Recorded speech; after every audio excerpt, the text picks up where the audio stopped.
તો હાલો મિત્રો, આજે છે ગણેશ હોય તો આપણે ગણપતિ બાપાનો અભિષેક કરી અને અબીલ ગુલાલ લગાડી અને વર્ષમાં એકવાર ગણપતિ બાપાને નવરાવી ધોવરાવીને કમ્પ્લીટ કરાવવાના હોય. તો હવે આપણે ગણપતિ બાપાને દૂધ દહીંથી અભિષેક કરીશું, પછી ગૌમૂત્ર છે, પછી મધ છે. તો અમારા પ્રસિદ્ધિબેન દહીં દૂધ ને એવું રેડે અને ગણપતિ બાપાનો હું અભિષેક કરાવું છું. પ્રસિદ્ધિબેન દહીં નાખો.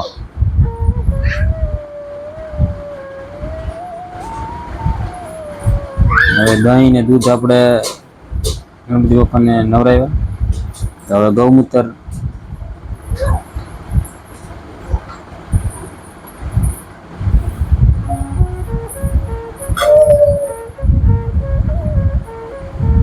હવે પ્રસિદ્ધિબેન ગૌમૂત્ર નાખે છે, ઉપર અભિષેક કરાવે છે ગૌમૂત્રથી.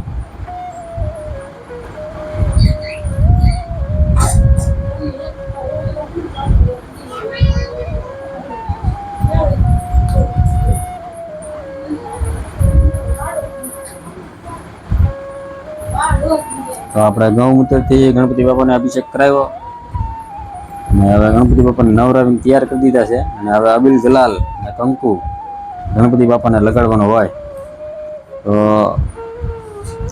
અબીલ ગુલાલ લગાડીએ છીએ.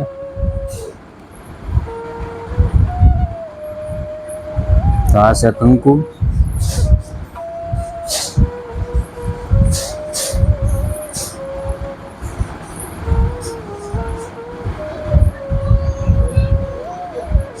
આ છે ગુલાલ. અમારા અર્જુનભાઈ મોજમાં આવી છે, તાળીઓની વાટી બોલાવે છે. એને મજા આવે આવું બધું આમ સેવા પૂજા કરવાની હોય તો અર્જુનભાઈને અમારા મજા આવે. જો કેમ તાળીઓ પાડે.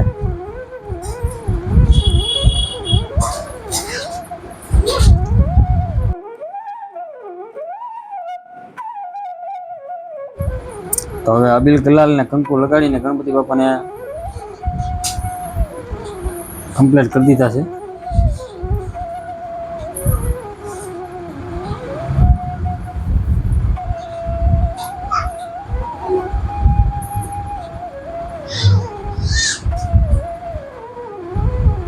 અર્જુનભાઈને મજા આવે. તમે જુઓ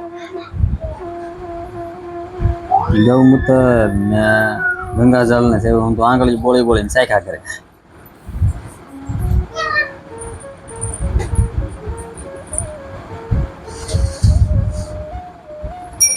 હવે પાણીનો અભિષેક કરીએ.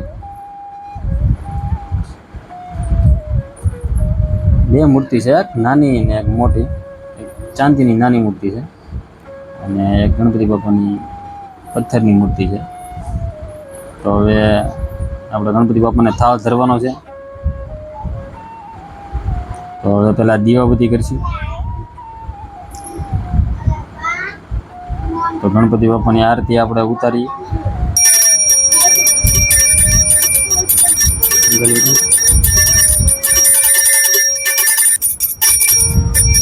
તો હવે આપણે ગણપતિ બાપાની આરતી ઉતારી ગણપતિ બાપાને લાડવા ધરી પાણી ધારા આપી દઈ. તો આ ગણપતિ બાપાની સેવા પૂજા કરી. જો તમને વિડીયો સારો લાગે તો લાઈક અને સબસ્ક્રાઈબ કરજો.